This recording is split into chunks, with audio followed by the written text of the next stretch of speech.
नमस्कार दोस्तों, बहुत बहुत स्वागत है आपका एक बार फिर।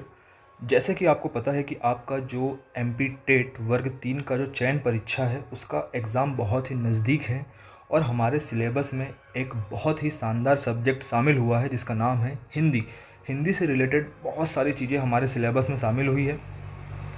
तो यहाँ पर कहीं ना कहीं हिंदी का अपना एक बहुत ज़्यादा इम्पोर्टेंस बन जाता है और हिंदी को कवर करना बहुत ज़्यादा इम्पोर्टेंट हो जाता है, क्योंकि हिंदी अगर आप बहुत अच्छे से करते हैं तो पूरी संभावना रहती है कि हिंदी में आपकी जो एक्यूरेसी है 90 to 95% रहती है। तो इसलिए आपकी जिम्मेदारी है कि अगर आपको सिलेबस आपको परीक्षा पास करना है तो हिंदी में आपकी पकड़ बहुत ही ज़बरदस्त तरीके से होनी चाहिए। और इसीलिए हम वर्ग 3 की तैयारी के अंतर्गत हिंदी सब्जेक्ट को पढ़ना शुरू कर रहे हैं। इस चैनल पर आपको हिंदी से रिलेटेड लगभग जितने भी टॉपिक आपके सिलेबस में दिए हैं सब कुछ पढ़ने को मिलेंगे, साथ में उसके एमसीक्यू भी करने को मिलेंगे। तो आपको क्या करना है, आज हमारा पहला लेक्चर है, आपको ये लेक्चर देखना है, इसके बाद इससे रिलेटेड आपको एमसीक्यू मिलेंगे, आपको वो लगाना है। तो जब ऐसा आप करोगे तो आपका टॉपिक भी हो जाएगा, आपका एमसीक्यू की प्रैक्टिस भी हो जाएगी। आपने इसके पहले हिंदी कहीं भी पढ़ा हो, परंतु यहाँ पर आपने एक बार हिंदी ज़रूर से ज़रूर पढ़ना चाहिए, क्योंकि मेरा ऐसा मानना है कि अगर आप यहाँ से हिंदी कर लेते हैं तो यहाँ पर आपका 90 to 95% की जो एक्यूरेसी है वो बहुत ज़्यादा बढ़ जाएगी। तो हम देखें आपके जो सिलेबस में है, आपके सिलेबस में 3 यूनिट हिंदी की दी हुई है, ठीक है जी। 3 यूनिट में एक अपठित गद्यांश दिया हुआ है। अपठित गद्यांश के साथ हिंदी वर्णमाला उच्चारण, जिसे हम यहाँ देखें कि यूनिट 2 जो है उसमें हिंदी वर्णमाला, वर्णों के उच्चारण, स्थान, वर्तनी संबंधी अशुद्धियाँ, संज्ञा, लिंग, वचन, ये सब कुछ इसमें दिया हुआ है। और इकाई 3 की बात करें तो इसमें वाक्य संरचना, वाक्य के भेद, ये सब कुछ दिया हुआ है। इसमें जो यूनिट 1 है ये बहुत ज़्यादा सरल है। अगर इसमें आप देखोगे यूनिट 1 में ज़्यादा कुछ नहीं है, अनसीन पैसेज है, पैराग्राफ आपको देखने को मिलेंगे। अगर आप इसकी प्रैक्टिस कर लेते हो, एग्ज़ाम के जाने से पहले 10-20 किसी भी प्रकार के आप लगा लेते हो अगर आप क्वेश्चन, तो आप अपठित गद्यांश के जो है क्वेश्चन पूरे कर पाओगे। मेन है आपका ये यूनिट 2 और यूनिट 3, यहाँ पर आपकी बहुत ज़्यादा पकड़ होना चाहिए, क्योंकि यहाँ से बहुत ज़्यादा फैक्चुअल क्वेश्चन निकलेंगे। और यहाँ अगर आप बहुत अच्छे से करते हैं तो मेरा ऐसा मानना है कि आपके पूरे जो प्रश्न है सही होने की संभावना बढ़ेगी।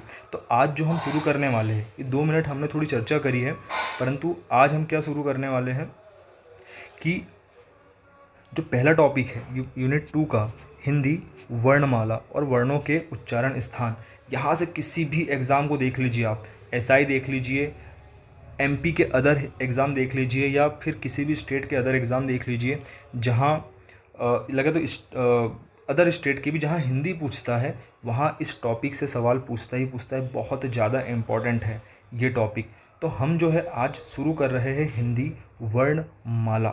हिंदी वर्णमाला बहुत ज़्यादा इम्पॉर्टेंट है और हिंदी वर्णमाला हमारे टॉपिक में दिया हुआ है।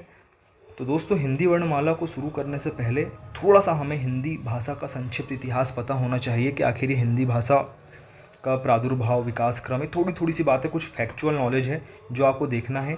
शायद से नहीं पूछेगा पर शायद से पूछ भी ले, इसलिए थोड़ी सी जानकारी आपको रहना चाहिए। हिंदी वर्णमाला से पहले हिंदी भाषा की बात कर रहे हैं हम, तो हिंदी भाषा का जो प्रादुर्भाव है या हिंदी भाषा की जो शुरुआत है वो लगभग 1000 ईस्वी के आसपास मानी जाती है। लगभग 1000 ईस्वी के आसपास हम देखते हैं कि भाई हिंदी जो है हिंदी भाषा का प्रादुर्भाव हुआ है।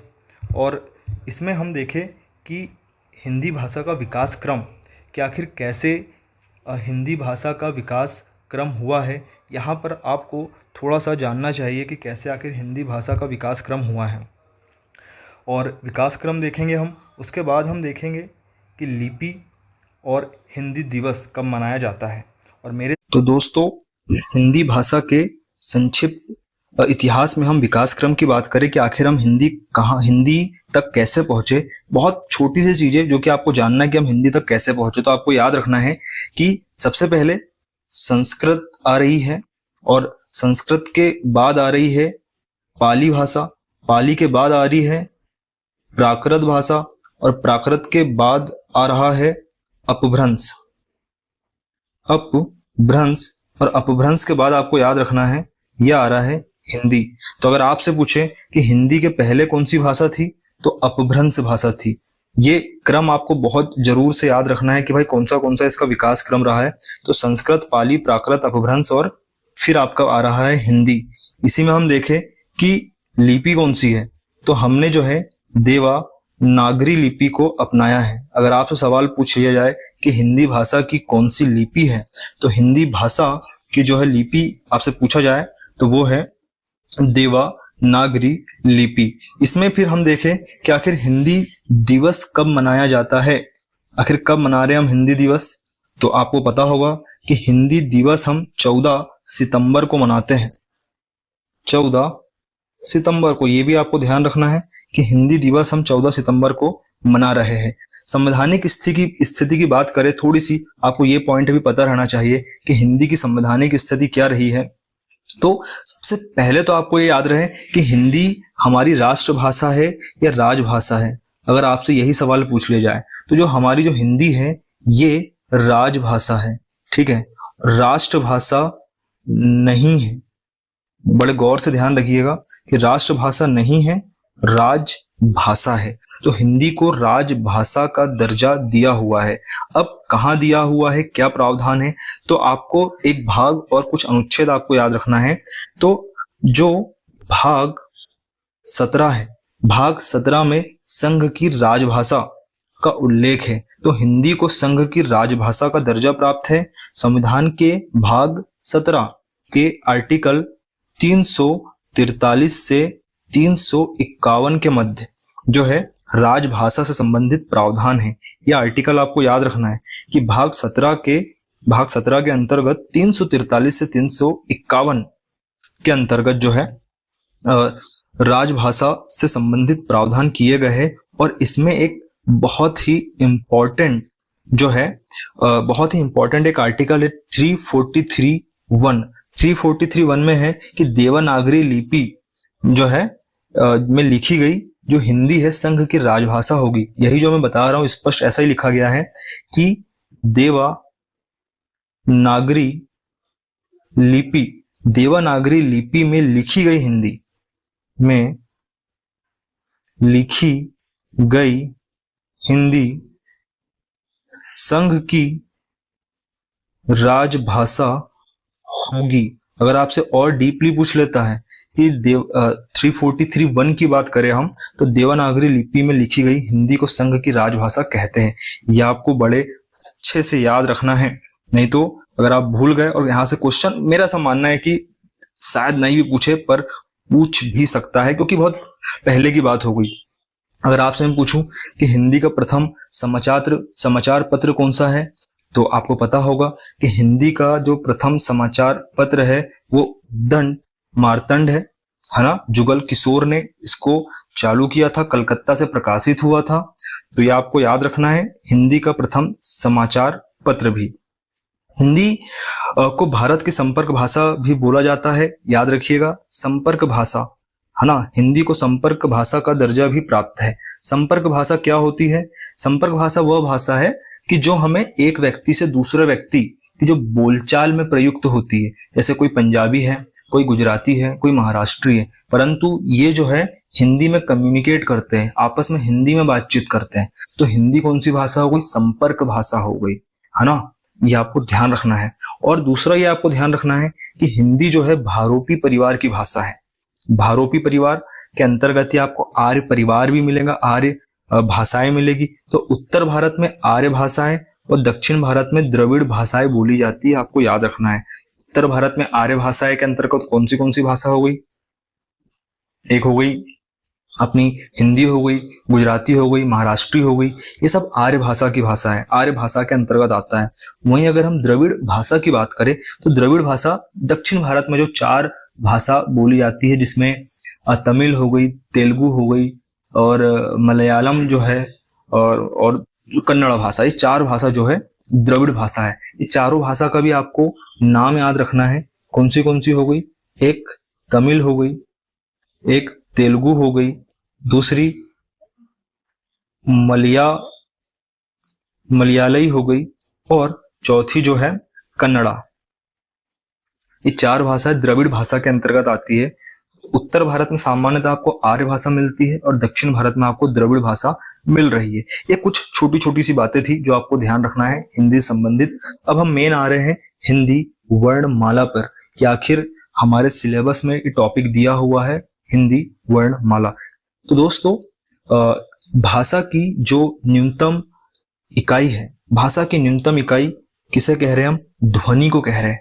आपसे सवाल पूछा जा सकता है कि भाषा की न्यूनतम इकाई क्या है, तो आपको बताना है कि भाषा की न्यूनतम इकाई ध्वनि है। और ये जो ध्वनि है, जब ध्वनियों का मेल होता है, ध्वनियों के मेल से वर्ण का निर्माण होता है और वर्णों के व्यवस्थित समूह को हम वर्णमाला कहते हैं। तो तीनों चीज आपको ध्यान रखना है कि भाषा की न्यूनतम इकाई क्या है? ध्वनि है। ध्वनियों के मेल से वर्ण का निर्माण हो रहा है और वर्णों के व्यवस्थित समूह को हम क्या कह रहे हैं? हम वर्णमाला कह रहे हैं। इसमें कुछ बातें जो आपको कंफ्यूज कर सकती है वो भी आपको ध्यान रखना है कि ध्वनियों को व्यक्त करने वाले लिपि चिन्ह को हम वर्ण कहते हैं। ये बहुत इंपॉर्टेंट पॉइंट है कि हम जब कुछ उच्चारण करते हैं, हम हमारे मुख से कुछ ध्वनियां निकालते हैं, हम जो भी बोल रहे हैं, जो हमें सुनाई दे रहा है, ये हमारी ध्वनियां हैं। इन ध्वनियों को हमें किसी चिन्हों के द्वारा हमें व्यक्त करना है। जैसे हम अ बोल रहे हैं, उस अ को हमने चिन्ह दे दिया कि अ को हम ऐसे बनाएंगे। हम बोल रहे हैं ब को हमने चिन्ह दे दिया, हम ब को ऐसे बनाएंगे। तो हम जो बोल रहे हैं, जो हम ध्वनियां निकाल रहे हैं, उनको हमने लिपिबद्ध कर दिया कि भाई अ को हम ऐसे लिखेंगे, ब को हम ऐसे ही लिखेंगे। अब ये जो लिपि चिन्ह है, इसी को हम क्या कह रहे हैं? वर्ण कह रहे हैं। बहुत अच्छे से ध्यान रखिएगा कि ध्वनियों को व्यक्त करने वाले जो लिपि चिन्ह है, उन्हीं को हम वर्ण कहते हैं। अर्थात वर्ण भाषिक ध्वनियों के लिखित रूप है। जो हम भाषित ध्वनियां हैं, जो हम उच्चारित कर रहे हैं, उसका लिखित रूप को ही हम क्या कह रहे हैं? वर्ण कह रहे हैं। अगर कई सवाल आ जाए, पूछ ले जाए, परिभाषा ही पूछ ले जाए, तो आपको ये याद रखना है कि भाषिक जो वर्ण जो है, भाषिक ध्वनियों का आपको ये ध्यान रखना है कि जो वर्ण है वो भाषिक ध्वनियों का लिखित रूप है। इन वर्णों को अक्षर भी कहते हैं। ये बहुत बेसिक सी बात है जो आपको ध्यान रखना है। दूसरी सबसे इंपॉर्टेंट बात है कि वर्णों को विभाजित नहीं किया जा सकता। ठीक है, इनको विभाजित ही नहीं कर सकते हम। एक जगह कंफ्यूजन होता है कि जैसे ध्वनि, जो भाषा की न्यूनतम जो इकाई है ध्वनि है, कई बार ऐसा कहते हैं कि भाषा की न्यूनतम इकाई आपको जो है वर्ण के रूप में देखने को मिलती है। परंतु ये आपको ध्यान रखना है कि ध्वनियों को वर्ण के रूप में व्यक्त किया जाता है, इसलिए वर्ण भी सबसे छोटी इकाई कहलाती है। डबल से कह रहा हूं कि ध्वनियों को वर्ण के रूप में व्यक्त किया जाता है, इसलिए वर्ण भी सबसे छोटी इकाई कहलाती है। लिपि की सबसे छोटी इकाई वर्ण है। अगर आपसे पूछे कि लिपि की सबसे छोटी इकाई क्या है, तो वो वर्ण है। और अगर आपसे पूछे कि भाषा की सबसे छोटी इकाई क्या है, तो वो है ध्वनि। इन दोनों में कंफ्यूज मत होइएगा। अब हम वर्णमाला की बात करते हैं, तो वर्णमाला जो 52 वर्णों से मिलकर बनी होती है, जिसमें आपको स्वर मिलेंगे और जिसमें आपको व्यंजन मिलेंगे, जिसमें मुख्यतः आपको 11 स्वर देखने को मिलते हैं। स्वर क्या होता है हम देखेंगे, स्वर के प्रकार भी हम देखेंगे, ह्रस्व स्वर, दीर्घ स्वर, अन्य प्रकार भी देखेंगे। उसी प्रकार हम स्वर खत्म होने के बाद हम व्यंजन को देखेंगे और व्यंजन के भी पूरे प्रकार हम देखने वाले हैं। सबसे पहले हम शुरुआत करते हैं स्वर से कि आखिर स्वर क्या होता है। दोस्तों बहुत ही सरल है, बहुत ही सिंपल है, बस आपको एक बार पढ़ना है, याद रखना और सीधे एमसीक्यू लगाना है। आप इससे रिलेटेड एक भी प्रश्न जो है गलत नहीं करोगे। तो वे वर्ण जिनका उच्चारण स्वतंत्र रूप से हो सकता है, सबसे बड़ी विशेषता स्वर की यही है कि ये जो होते हैं स्वतंत्र होते हैं। स्वतंत्र मतलब इनको किसी की सहायता की जरूरत नहीं पड़ती, इनका उच्चारण जो है स्वतंत्र रूप से होता है।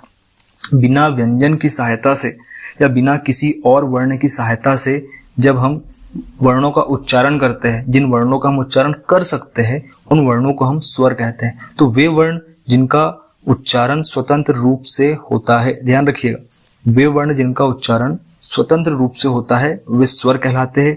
या दूसरे शब्दों में कहें हम कि जिनका उच्चारण बिना किसी सहायता के हो सकता है, बिना किसी सहायता के, किसी की आवश्यकता नहीं पड़ती, या उच्चारण में अन्य वर्णों की सहायता नहीं लगती है। कुल स्वर की बात करें तो कुल स्वर हो गए 11। स्वर के प्रकार की बात करते हैं हम, यहां से क्वेश्चन जनरली बहुत देखने को मिलेंगे। तो उच्चारण की ध्वनियों के आधार पर मुख्यतः 2 प्रकार के होते हैं, मुख्यतः 2 प्रकार के, ह्रस्व स्वर और दीर्घ स्वर। ध्यान रखिएगा, कि ध्वनियों के उच्चारण के आधार पर मुख्यतः दो प्रकार के स्वर होते हैं, मतलब उच्चारण की ध्वनियों के आधार पर। एक हो गया ह्रस्व स्वर, दूसरा हो गया दीर्घ स्वर। अब हम ह्रस्व स्वर की बात करें तो जिनके उच्चारण में कम समय लगता है, छोटे स्वर है, मतलब अवधि कम है, उच्चारण में समय कम है, ये सब के सब जो है ह्रस्व स्वर कहलाते हैं। मतलब जिनका उच्चारण अत्यधिक अल्प समय में, कम अवधि में, कम समय में हम उनका उच्चारण कर पाते हैं, ये ह्रस्व स्वर कहलाते हैं। अगर आप देखोगे, आप खुद आपने बोल के देखना चाहिए कि ह्रस्व स्वर, जैसे ह्रस्व स्वर हो गए अ, ई, उ, ऋषि, ये ह्रस्व स्वर में आते हैं। ये आपको रट्टा मारना है, अ, ई, उ, ऋषि ह्रस्व स्वर में आएंगे। इनके उच्चारण में तुलनात्मक रूप से कम समय लगता है। अगर मैं आपसे पूछूं कि कुल 11 स्वर कौन से हैं, ये आपको पता रहना चाहिए। मैंने यहाँ पे लिखा नहीं है, इसलिए नहीं लिखा कि आपको पता होना चाहिए, पर अगर आपको नहीं पता है तो भी मैं यहाँ लिख देता हूं। तो 11 स्वर है आपके अ, आ, ई, उ, ए, ओ और औ। 1 2 3 4 5 6 7 8 9 10 और साथ में हो गया ऋषि। तो ये आपके 11 स्वर है, ये आपको ध्यान रखना है। 11 स्वर की बात करें तो इसमें जो दो प्रकार हम देख रहे हैं मुख्यतः ध्वनियों के आधार पर, उच्चारण की तो ध्वनि के आधार पर, तो ह्रस्व स्वर और दीर्घ स्वर हम देख रहे थे। जिसमें कम समय लगता है वो ह्रस्व स्वर है, जिसमें ह्रस्व स्वर है 4 प्रकार के, अ, ई, उ, ऋषि। वहीं इन्हें मूल स्वर भी कहते हैं। मूल स्वर हम इसलिए कहते हैं क्योंकि इन स्वर का विभाजन नहीं हो पाता है, ठीक है। तो ह्रस्व स्वर मूल स्वर भी कहलाते हैं, कारण ये है क्योंकि इनका विभाजन नहीं हो पाता है। वहीं हम दीर्घ स्वर की बात करें तो इनके उच्चारण में अधिक समय लगता है, थोड़े बड़े स्वर है, जैसे आ, ई, उ, ए, ऐ, ओ, औ। बोल के भी आप देख रहे हैं, बोलने में भी समझ में आ रहा है कि दीर्घ स्वर है, और ये जो है ह्रस्व स्वर है। इनमें कम समय लग रहा है, इनमें ज्यादा समय लग रहा है। 7 और 4 ये आपको ध्यान रखना है, आ, ई, उ, ए, ऐ, ओ, औ और अ, ई, उ, ऋषि।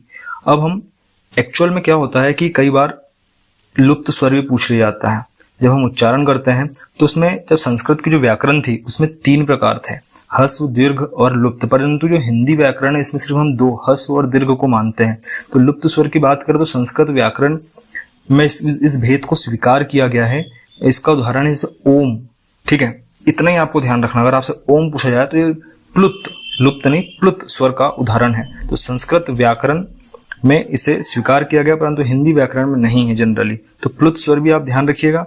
अब हम बात करते हैं उच्चारण के स्थान के आधार पर स्वर कितने प्रकार के होते हैं। और ये जो टॉपिक है ये बहुत ज्यादा इंपॉर्टेंट है, यहाँ से सवाल पूछेगा ही पूछेगा कि उच्चारण के आधार पर जो है स्वर कौन से कहाँ से होते हैं। तो सबसे पहले हम उच्चारण के आधार पर स्वर को 4 भागों में बांटते हैं।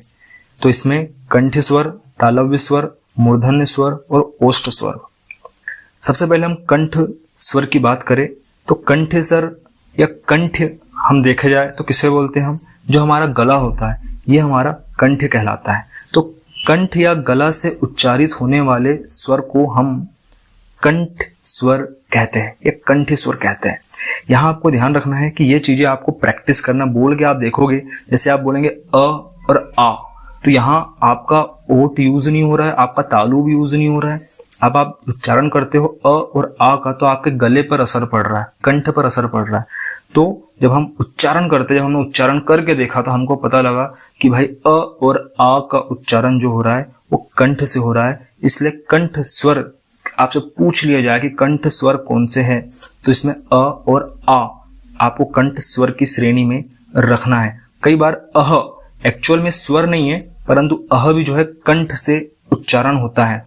अह क्या है, ये एक ध्वनि चिन्ह है, एक प्रकार से इसको विसर्ग कहा जाता है, परंतु स्वर में शामिल नहीं किया जाता है, आपको ध्यान रखना चाहिए। पर अह का उच्चारण भी जो है कंठ से होता है। तो यहाँ पे हमने लिखा भी है कि ये स्वर नहीं है बल्कि ध्वनि चिन्ह है, इसे विसर्ग कहा जाता है।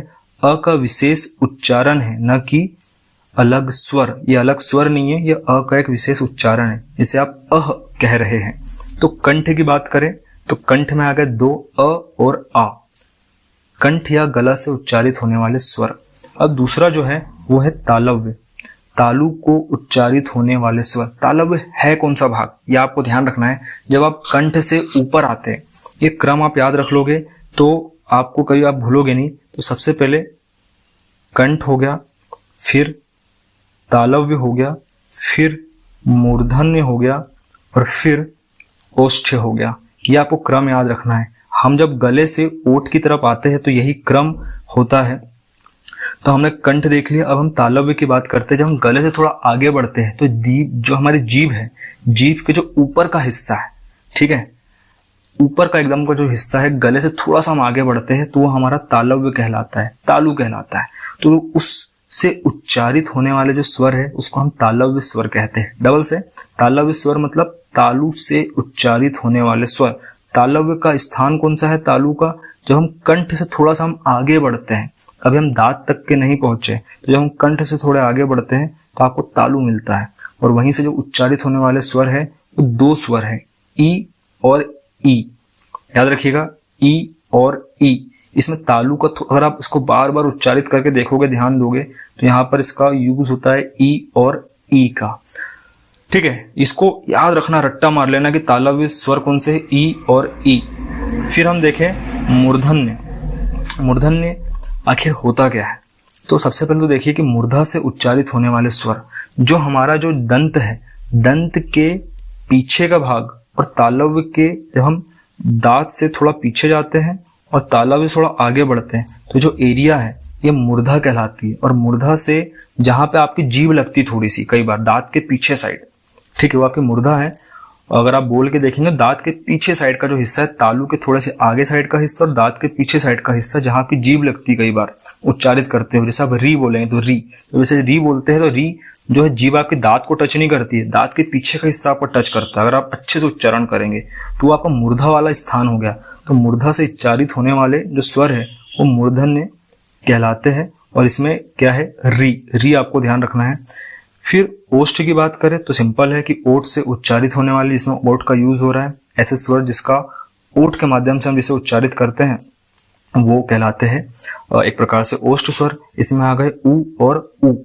ये आपको अच्छे से याद रखना है कि ऊ और ऊ जो है इसको हम वृत्त मुखी स्वर भी कहते हैं। ठीक है, अगर आपसे पूछे वृत्त मुखी स्वर तो इसमें ऊ और ऊ भी आता है, क्योंकि हम जब हम इसका उच्चारण करते हैं तो हमारी ओठ का जो आकार है ऐसा वृत्त के समान हो जाता है। और ओ और ओ को अर्ध ओष्ठ स्वर कहते हैं। अगर ओष्ठ स्वर पूछ लिया जाए तो ऊ और ऊ हो गया, और अगर अर्ध ओष्ठ स्वर की बात करें तो ओ और ओ हो गया। आई होप आपको यहाँ तक के सब क्लियर हो रहा होगा। कुछ और भी है, कंठ तालव्य स्वर, कई बार ऐसे सवाल भी पूछ लिए जाते हैं। तो कंठ तालव्य स्वर की बात करें तो जब कंठ और तालव्य दोनों का उपयोग हो रहा है तो उसको हम कंठ तालव्य स्वर कहते हैं। इसमें दो स्वर है, ए और ए, ए और ए।